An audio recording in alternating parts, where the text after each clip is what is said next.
Hi, Caveman Bryce here again. Look, if I messed up any facts in the last video, please don't douche me about it. Most of what I say is true and researched. I even know a handful of things. I'm not normally a YouTube entertainer. I'm a musician, an actor, and basically anything in the arts. Oh, and I'm a caveman. At least right now. But time has just begun. Remember, don't get me wrong, I am a certified genius. But, at times, I'm also a dumb guy. We're all dumb sometimes. So please don't come for my life over this. It's just for laughs. I'm just making these videos until my performing arts careers take off in some shape or form. I'm 26, so my options include becoming an actor, becoming a musician, starting a band, starting a stand-up comedy career, auditioning for SNL, competing in award shows, writing original scripts, directing original scripts, voice acting, teaching and lessons, live performance, sound design, film scoring, etc., etc., etc., etc. And now, back to prehistoric times.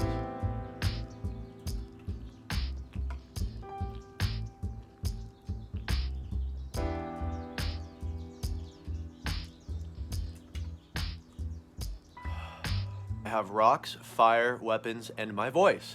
I can clap, hum, whistle, click, cough, yawn, and any noise I can make with my mouth. I have some bone-shaped instruments that are like what I might call flutes. Surprisingly, my voice is a nice tool for luring and intimidating wild animals during a hunt. As for music, well, I have this drum that I made, and I invented this rhythm that I play to imbue energy into my tribe. It's our tribe's what I might call theme.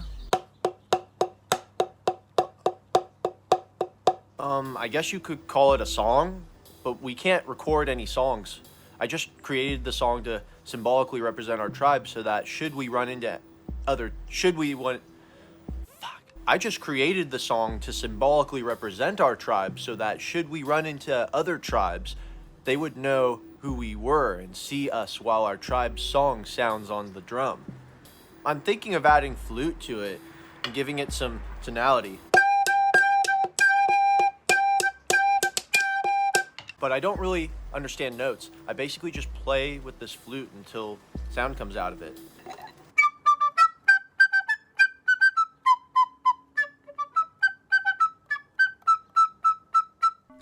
Hello. We have cuneiform and Pythagorean tuning now.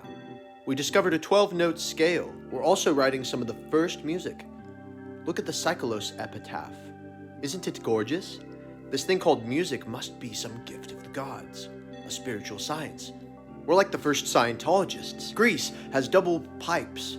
There's ancient bagpipes in Scotland, and the Indus Valley River civilization has 7-holed flutes and string instruments. I've also been hearing lots of Indian classical music. I enjoy hearing the Ravana Hatha fiddle, and it just so happens to be the oldest string instrument in the world, coincidentally. There's Persian music, Asian music, Jewish music, Greek music, Roman music, Mesopotamian music, Egyptian music, and Muslim music. Also, I'm noticing that music education is becoming very trendy in ancient Greece. Sounds like this thing called music isn't going away. Jabal be praised! Now we finally have more instruments, like flutes and things. I haven't felt this good since we all sang that song of deliverance after passing the Red Sea with Moses. We are now in the golden age of Hebrew music. Thanks to Samuel, David, and Solomon, Hebrew poetry is in. We're starting to systematically cultivate music. Our prophets train as musicians, and we have professional singers. Solomon's temple is a great place to worship Yahweh and sing in exaltation of our fair Lord. We're also beginning to see connections between theatrical and musical activity in our classical music, just like the Greeks and the Romans. The Bible is flying off the shelves, and people just can't get enough Jesus. God, bring us peace. God, God, God, God, God, God, God, God. Nebuchadnezzar II just destroyed our temple. So now we have the Roman Catholic Church. Constantine is our guy, and he says Christianity is now our religion. It's based off of music and God and like singing music about God. This is some deep-cut early monophonic Christian church music. Pope Gregory the Great is starting this collection of what he calls chants.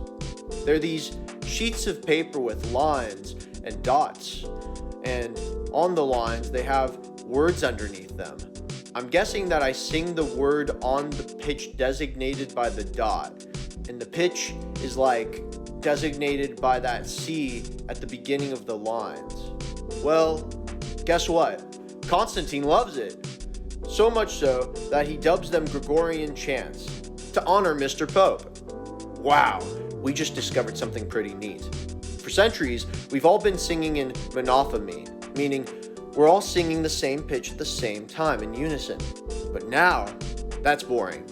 We want to challenge ourselves more. It's time for some polyphony. I want church music moving in parallel intervals. There's this guy named Guido of Arezzo, an Italian monk who made a sign language for music called solfege. Guten Morgen! German troubadours are singing love songs on the streets. Oui, so are the French. Don't forget about the Italians. Ciao, Bella. Bonjour. Bienvenue. France has begun a new art movement called Ars Nova. Thanks to Guillaume de Michaud and Philippe de Vitry, we're bringing more emphasis on rhythmic independence in notation. Secular music is starting to sound as beautiful as sacred music. Polyphony est magnifique. We've got isorhythmic motets, expressiveness, and new forms like les, violet, rondeau, et ballade. Hey! You know all that first turn of the century stuff we were working on back in the day? Well, it's kind of lame and cluttered. Don't get me wrong, I love polyphony and harmony, but we're in a rut. We need more emphasis on one harmonized melody. Josquin des Prez is the latest musical genius on the block. People are calling him the Prince of Music.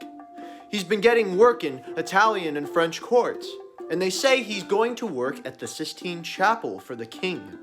Sounds like the gig of a lifetime. Along with Josquin des Prez, we have Oswald von Wolkenstein, Lionel Power, John Dunstable, Guillaume Defy, Heinrich Schütz, Giovanni Pierluigi da Palestrina, William Byrd, Tomás Luis de Victoria, Thomas Morley, Giovanni Gabrieli, Carlo Gesualdo, John Doland, and Claudio Monteverde. Wow, that's a lot of names. Don't worry, let's just focus on two of them for now. Josquin des Prez and Heinrich Isaac actually have interesting contrasts between their artistries. You see, Josquin des Prez writes the best songs, and he truly is the leader of the Renaissance. But he doesn't write a whole lot of songs. Whereas Heinrich Isaac's songs are not as good, but he wrote a lot of songs. This is starting to teach other musicians that sometimes less is more and more is less, making musicians more conscious of the quality to quantity ratio in regards to their productivity. As the Renaissance reaches its end, the Counter-Reformation is starting to take hold, and Pope wants to restore the purity of church music. He's taking away all instruments, but keeping only the organ. He also doesn't want secularism, harmony, and folk melody. Thankfully, Giovanni da Palestrina is willing to satisfy the Pope's bitchy guidelines. Good news! The Pope is thrilled with his Pope Marcellus Mass, and he declares that Palestrina saved polyphony. Whatever the fuck that's supposed to mean. It does sound pretty divine and enchanting, if I'm being completely honest with you. Perhaps this is a new spiritual style emerging. Hey, so we here in Italy don't allow women to sing on stage or in church. So instead of allowing them to use their natural soprano vocal cords, we're cutting high male singers' balls off so their voices stay as high as sopranos, because that's totally and completely practical, right? How sad. The Renaissance rebirth is about to end, but there are two more beautiful things occurring. Thomas Morley is astonishing audiences with his English madrigals, Italians made madrigals popular. Morley is taking the ball and running with it. Also, the musicians and the intellectuals are all gathering in Count Giovanni de Bardi's Camerata to discuss an experiment they're calling a music drama. Jacopo Peri wrote Daphne, which he is marketing as the first Italian opera. And he immediately follows it up with another opera, Eurydice. And audiences love it.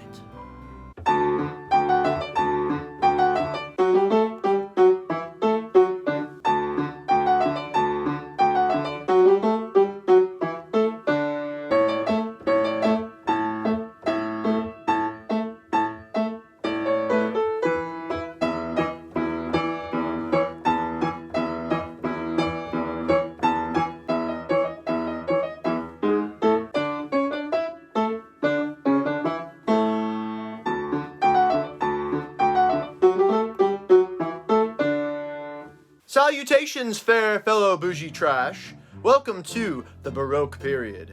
Things are getting a whole lot musically stricter now.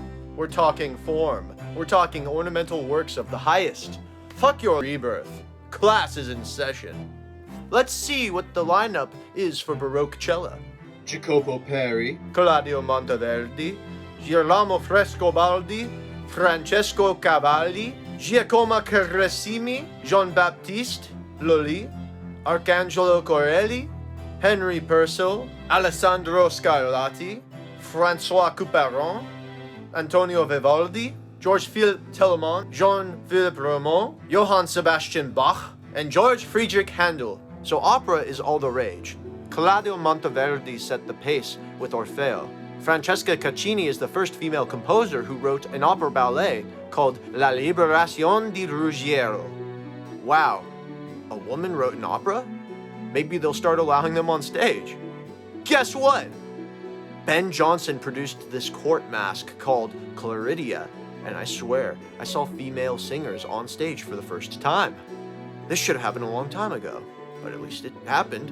Maybe stop cutting off Italian men's balls? Thanks. Marco Marazzoli is introducing us to comic opera, and Henry Laws and Matthew Locke create music for William Davenant's libretto, The Siege of Rhodes. It looks like people are really into the opera masque form. Meanwhile, in Cremona, Italy, Antonio Stradivari is releasing a new line of Stradivarius violins. Matthew Locke finally decided to write an opera, and thank God he did, because it's the oldest surviving English opera. The Baroque is almost over, but we do have a big four as far as the composers we really like. Antonio Vivaldi, George Philipp Telemann, George Friedrich Handel, and Johann Sebastian Bach. Fun fact, Bach and Handel were born during the same year. Bach has 20 children. I'm not joking. 20 children. You can't write this stuff. 20 children. No exaggeration. 20 children. Not 10. 20. Yikes. Bach wrote a lot of music and he begat a lot of children. So many children that 2 of them actually became composers as well, carrying on the Bach family music business. Bach was to the Baroque era what Josquin was to the Renaissance. Whereas Bach writes music with forms associated with the church, however, Handel works more as a dramatic composer. Plus, a lot of people have been spreading rumors that Handel is gay. But nobody can say for sure because he lives such a private life. Vivaldi is now a violin master at Venice's La Pieta orphanage, and Reinhard Kaiser just used a French horn for the first time in his opera Octavia. OMFG, Antonio Vivaldi just wrote the 4 Seasons. I am 100% living for this. His strings speak to every fiber of my being. I need more of this gorgeous Italian string quartet magic. Meanwhile, in Operaland, Battista Pergolesi just wowed Europe with his comic opera La Serva Padrona. Opera is really coming into its own now. Handel is on a roll. He just released his final great operatic success, Alcina, and he debuted The Messiah in Dublin, Ireland. They loved it, especially the Hallelujah part. Now, before things start to shift into a new era, we need to talk about the gallant style. Carl Philipp Emanuel Bach, Johann Christian Bach, George Philipp Telemann, Alessandro Scarlatti, Antonio Vivaldi, and George Friedrich Handel all have it. It's that fashion, that elegance, that culture, and virtuousness. No matter where music goes, we need simplicity, immediate appeal, song-like melodies. I'm sick of polyphony in these long, drawn-out phrases. Keep them short and periodic. I know we all have this crazy harmonic music theory vocabulary, but let's be honest, no one understands music theory. Just rock that tonic and dominant all the way, and for the love of God, please make sure you can tell the difference between a soloist and the accompaniment. Don't let the singer get buried by the orchestra, and don't let the singer half-ass their entrances. Oh, and one more thing. The descendants of Bach are talking about this style called Empfindsamverstil, or sensitive style. Super sensitive. Basically, this 18th century German musical composition style brought the attention back to what we as humans interpret as true and natural feelings. You know, sentimentality. Hello everyone. Bach is dead, now it's Baroque, so I guess we'll have to fix it. We're more into symphonies and string orchestras now, and we have some sexy new composers like Joseph Haydn, Wolfgang Amadeus Mozart, Ludwig van Beethoven, Franz Schubert, Carl Philipp Emanuel Bach, Johann Christian Bach, Christoph Willibald Gluck, Antonio Salieri, Giacchino Rossini, Carl Maria von Weber, and Nicola Paganini. Haydn is always hard at work on all sorts of funny music. Christoph Willibald Gluck wants to make opera great again with his new opera Orfeo Eurydice. And rock star alpha composer Mozart premieres The Marriage of Figaro in Vienna, then Don Giovanni in Prague a year later. Mozart classics include Piano Concerto No. 20 in D minor, Piano Concerto No. 21 in C major, Piano Concerto No. 24 in C minor, The Marriage of Figaro, String Quintet No. 4 in G minor, Don Giovanni, Symphony No. 39 in E flat major, Symphony No. 40 in G minor, Clarinet Quintet in A major, Requiem in D minor, and The Magic Flute. In 1791, Mozart dies in Vienna, and 6 years later, Schubert is born in Vienna, proving my theory that Schubert is a reincarnation of Mozart.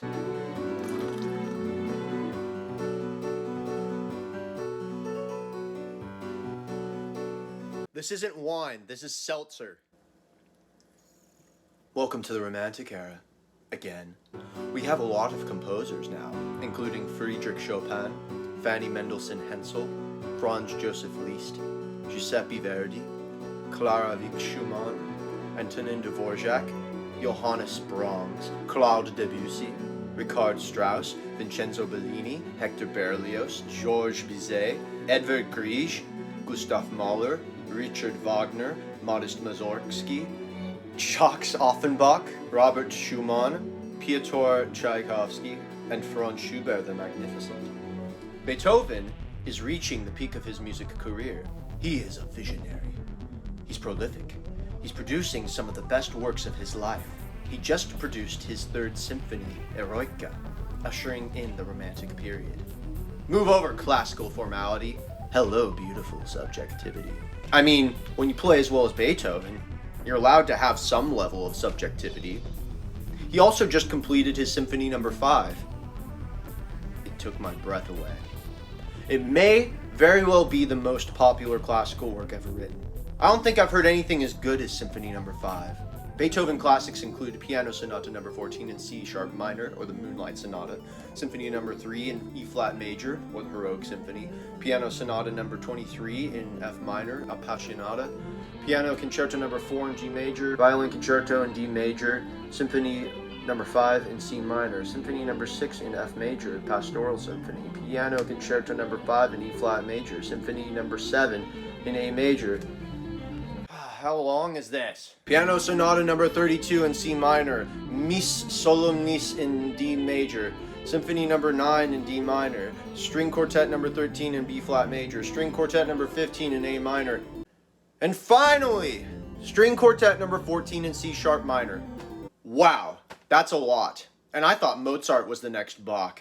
Beethoven makes Mozart look like Schubert. Further confirmation that Mozart is Schubert. When it comes to the kind of classical music that majority of non-music specialists know, namely the people that say, I like classical music, the main musicians that are constantly brought up are Haydn, Mozart, Beethoven, and Schubert. This is an interesting point in time because now we have more great composers. The quality to quantity ratio is at an all-time peak. Back in Rome, Gioacchino Rossini debuts The Barber of Seville, an operatic adaptation of Pierre Beaumarchais' play. He also opens Otello in Naples. After Beethoven loses his hearing, Schubert takes the torch. Schubert classics include Piano Quintet in A major, or the Trout Quintet, Symphony No. 8 in B minor, or the Unfinished Symphony, String Quartet No. 14 in D minor, or Death in the Maiden, Winterreise, String Quintet in C major, Piano Sonata No. 21 in B flat major, and Symphony No. 9 in C major, or the Great C major. Meanwhile, in Berlin, Germany, Karl Maria Weber debuts Der Freischütz, which earns him the title of Master of German Opera. Mendelssohn is making music out of Shakespeare with his overture to A Midsummer Night's Dream. Joseph Haydn wows everyone with his oratorio The Creation, and Hector Berlioz wrote Symphonie Fantastique for a chick that he was into. Schumann's fingers became paralyzed, so sadly, his career is over. Meanwhile, in America-land, Americans start the New York Philharmonic. Alpha bigot Richard Wagner publishes the librettos to Der Ring des Nibelungen, or the Ring Cycle, Das Rheingold, Die Walküre, Siegfried, and Die Götterdämmerung. Wait a minute, is this a 4-act opera? No, I promise you, it's much worse. It's an opera series that is composed of 4 different operas each, lasting 4 hours. 4 fucking hours! Get the fuck out of here! How arrogant! I can hardly sit on my ass for longer than an hour or 2. But Wagner wants us to sit through not 1 4-hour opera, not 2 4-hour operas, not even 3 4-hour operas, but 4 fucking 4-hour fucking operas? Jesus Christ! This takes me back to the Oresteia or the Iliad. Nevertheless, everyone's like, wow, this is the most ambitious musical project ever undertaken by a single person. Meanwhile, in Weimar, Liszt is conducting the first performance of what he calls his symphonic poem. It's an orchestral work, oftentimes with 1 movement, that is usually based on a literary idea. Holy cow, man, it looks like you've created a new genre, my dude. Liszt's symphonic poems include Orpheus, Les Préludes, et Mazeppa. The best works of the early Romantic period include Friedrich Chopin's 24 Preludes and Polonaises in A-flat major. Heroic. Felix Mendelssohn's Violin Concerto in E minor, Robert Schumann's Piano Concerto in A minor, Giuseppe Verdi's La Traviata, and Richard Wagner's Tristan and Isolde. Verdi is performing Aida in Cairo. Then he's premiering Requiem in Milan. Oh no. Oh no! Oh no, Americans have enslaved West Africans and now they're singing work songs, chants, and spirituals out on the fields. It sounds like this is going to turn into a new music genre. Let's hold that thought there for 1 second. Oh my goodness! Impressionism is here. We love ballet and opera. We love art. Tchaikovsky's Swan Lake was splendiferous and fantastical. Wagner's The Ring Cycle finally got a full performance at the Bayreuth I don't know how you pronounce it. The Bayreuth Festival. Sure, he had to build his own venue, but at least the spoiled brat finally got his show. Also, Johannes Brahms' First Symphony got mixed reviews, but they're just haters. Oh golly, Thomas Edison just invented sound recording. Now I can listen to all my favorite operas and symphonies from the comfort of my living room. Maybe I'll throw on Camille Saint-Saëns' Samson Idéal.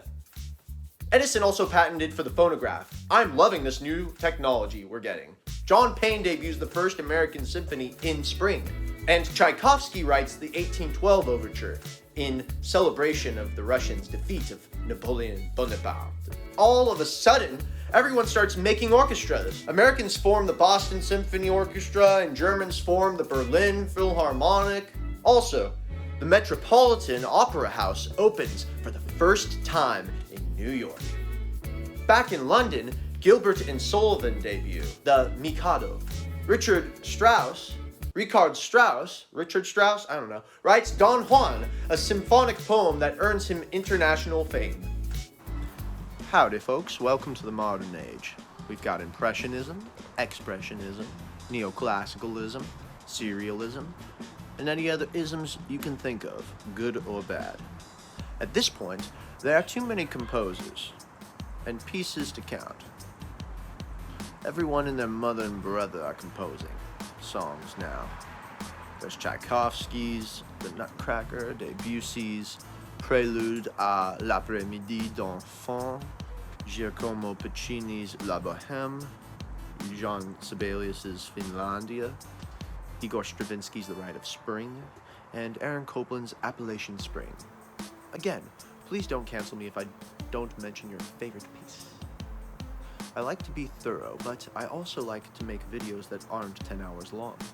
So, if you want to find gems like Strauss's Der Rosenkavalier or Dmitri Shostakovich's Symphony No. 10 in E minor, then you'll have to like and subscribe and donate to my Patreon so I can continue to entertain and wow with many of my vast knowledge and deep wisdom.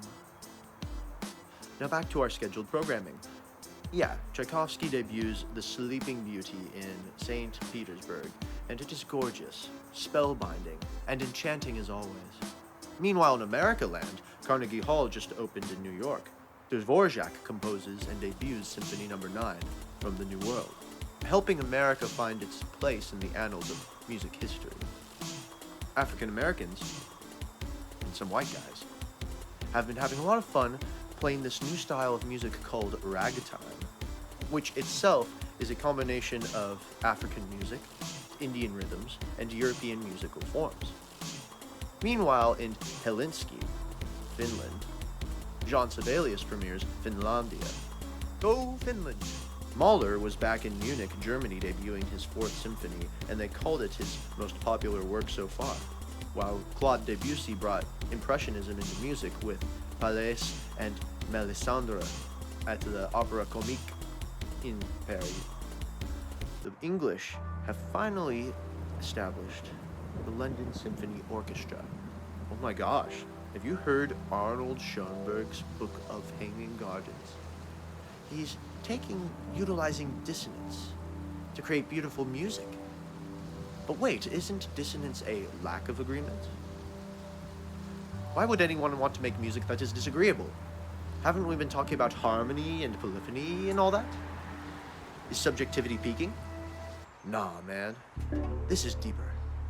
I think this has something to do with this blues thing. Arnold Schoenberg is a Jewish composer, and he understands the plight of the enslaved Africans. Sure, Lincoln freed the slaves less than a century prior, but Schoenberg, having been a descendant of the historically oppressed peoples himself, could hear how blues was utilizing tritones and experimental harmony, and could see how the dissonant reality of blues music was a designation of where the future of music was headed. On a lighter note, vaudeville songs are all the rage. Charles Ives gives us another modern classical music beauty with 4th Symphony. Remember jazz? Well, it's about to get a whole lot jazzier. Louis Armstrong and Jelly Roll Morton took jazz and spread it up to Chicago. Queen of the Blues, Bessie Smith, brings blues singing to the scene. Meanwhile in New York, the Juilliard School just opened, and George Gershwin performed his masterpiece, Rhapsody in Blue, in New York. Wow. Don't worry, I will certainly break down this song in another video. One day. Opera continues in Berlin with Alban Berg's Wojciech. However you say it. Ouch! The stock market crashed, but don't worry, Duke Ellington invented a new genre of jazz called swing, made famous in his song, It Don't Mean a Thing If It Ain't Got That Swing. He also created a new kind of instrumentation called big band. Don't worry, I'm doing an entire episode on jazz and rock, so you'll certainly get to hear my deep dive on that. Then Lorenz Hammond invented the Hammond organ, so you no longer have to spend a fortune on a big-ass organ. Wait, what's this? An electric guitar? Now we're talking. Nevertheless, classical music charges forward as Bela Bartok debuts his masterpiece, Music for Strings, Percussion, and Celesta in Basel. Also, Glenn Miller decides to join the big band scene, debuting the Glenn Miller Band in New York. Meanwhile, in Nashville, Roy Acuff starts a radio station for the Grand Ole Opry, making country music accessible to the masses. Bing Crosby is giving us Christmas jazz with his song White Christmas, and it's going to be an all-time top-selling song from a film. Also, Glenn Miller's Chattanooga Choo Choo became the first gold record. Back in London, Benjamin Britten premieres Peter Grimes, giving a rebirth to British opera. Check it out! Columbia Records now sells 33 1/3 LPs. These records can hold 25 minutes per side, allowing us to fit more music on them. Looks like we're also getting 45 RPM records as well. Jiminy Cricket! Alan Freed is introducing white people to black music, describing it as rock and roll. Bands like Bill Haley and the Comets are already starting to imitate the music of these black musicians. Oh, whoa! Elvis just came along and made it his thing with Heartbreak Hotel. This made him one of the first rock and roll superstars. Meanwhile, in musical theater land, Leonard Bernstein is astonishing theatergoers with his musical adaptation of Romeo and Juliet, West Side Story. Ricky Nelson's Poor Little Fool just became the #1 record on the new Billboard Hot 100 chart. Also, Elvis just got inducted into the U.S. Army. Frank Sinatra just won his first Grammy for Best Album. Sup, you loons? The boomers are pissed at their parents and it's time to music about it. John Coltrane just formed his very own quartet and has become the voice of the jazz new wave movement. Meanwhile, in country music land, Patsy Cline just blew everyone away with I Fall to Pieces and Crazy. Looks like jazz and country are going to get more popular. Meanwhile, in Britain, the Beatles, John Lennon, George Harrison, Ringo Starr, and Paul McCartney all incite Beatlemania. The Rolling Stones attempt to counter with a more aggressive blues sound. Meanwhile, back in the States, Bob Dylan's popularity is growing as he sings songs of protest. Also, the Beatles just appeared on The Ed Sullivan Show, and now the whole world is steeped in Beatlemania. Oh my goodness, the Beatles just released a breakthrough concept album called Sgt. Pepper's Lonely Hearts Club Band. This inspires bands like The Grateful Dead and Jefferson Airplane. Woodstock is totally happening, like right now. Janis Joplin, Jimi Hendrix, The Who, Sisney, Jefferson Airplane, and Sly and the Family Stone. Can this get any more rockin'? Wait a minute. What the fuck? A member of Hell's Angels just killed a Rolling Stones fan at a concert in Altamont, California? That's fucked up, my guys and gals. R.I.P. fellow music fan. To make matters worse, the Beatles just broke up and went solo. Holy shit. Jim Morrison just died in Paris at the age of 27. And Duane Allman died in a motorcycle accident at the age of 24. I guess that means we're in the 70s now. Women are cleaning up at the Grammys. Carole King won Record of the Year and Song of the Year. And Carly Simon won Best New Artist. Check it out! Jimmy Cliff is this Jamaican musician that got a band together and made this thing called reggae. And it sounds pretty chill. You know what's not chill? Punk! Patti Smith just invented punk music. And now the Sex Pistols and The Clash are going to carry the whiny, bitchy, gripe angst of the punk community. Alas, never fear you posh classical purist cucks. Philip Glass just finished Einstein on the Beach, and he's ready to satisfy your kinky sapiosexual desires for minimalism. Wow! That movie Saturday Night Fever had a cool soundtrack, and what kind of music is that called again? Oh yeah, disco. Also, ouch, Elvis just died in Graceland. I'm in shambles. Kill me now, Lord. In brighter news, Sony just introduced the Walkman, and it's basically the first portable stereo. New genre alert! Hip-hop just got invented by the Sugar Hill Gang thanks to a song called Rapper's Delight. I think this is the next big music movement. I can feel it in my nards. Welcome to post-minimalism. This is the 80s. Technology kicks ass and Reagan is president for some of it. OMFG, lads and lasses. John Lennon just got shot in New York. Again, I'm in shambles. At least MTV is here to cure my depression with around-the-clock music videos. And check it out, Michael Jackson just released Thriller. Time to start moonwalking. Now that we have noise-free compact discs, no one wants to buy vinyl anymore. Bob Geldof is doing charitable work with Band-Aid. And Madonna is revolutionizing the idea of a female pop diva. Holy cow, world music just got invented because, let's face it, the world is full of a lot of music. CDs just oversold vinyl, and Nirvana is the next best thing thanks to their song, Smells Like Teen Spirit. I can't believe grunge is now a thing, but I like it. I'm sick of cassette tapes. It's all about the compact disc. Hey, remember Woodstock? Well, let's do it again. This time, let's invite Green Day, Nine Inch Nails, Santana, and Joe Cocker. Holy shit! Kurt Cobain just shot himself in the fucking head and killed himself at the age of 27. Just like Jim Morrison, Jimi Hendrix, and Janis Joplin. Seen a pattern? Looks like we're going to need a Rock and Roll Hall of Fame museum in Cleveland. Also, Jerry Garcia died. Rest in peace, Sunshine King. Janet Jackson is thriving in the 90s, and sadly, Ella Fitzgerald just passed away. Oh, my dear lord, Sinatra is dead. Again, shambles. Again, kill me. The sadness is barely bearable. There's a merger between Universal and Polygram, and it ain't going well. To make matters worse, Napster is distributing copyrighted music for free. Yeah. Maybe don't do that. The iTunes Music Store is finally here, optimizing everything as we know it today. Also, they started Free Record Day because nobody was buying records. Holy shit! Michael Jackson died just before his comeback tour. Holy shit! Amy Winehouse just died at the age of 27 after a very public battle with drug and alcohol abuse. There's something about 27. Good God, Whitney Houston is found dead in her Beverly Hills Hilton. Geez, musicians sure are good at dying. And finally, vinyl records are back because my stupid nerdy ass tells you all to buy vinyls. Celebrate Free Record Day. The end.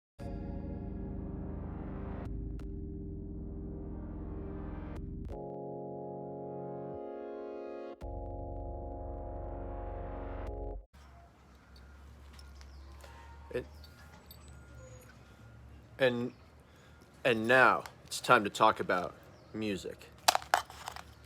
And now it's time to talk about. And now it's time to talk about. Now it's time to talk about music.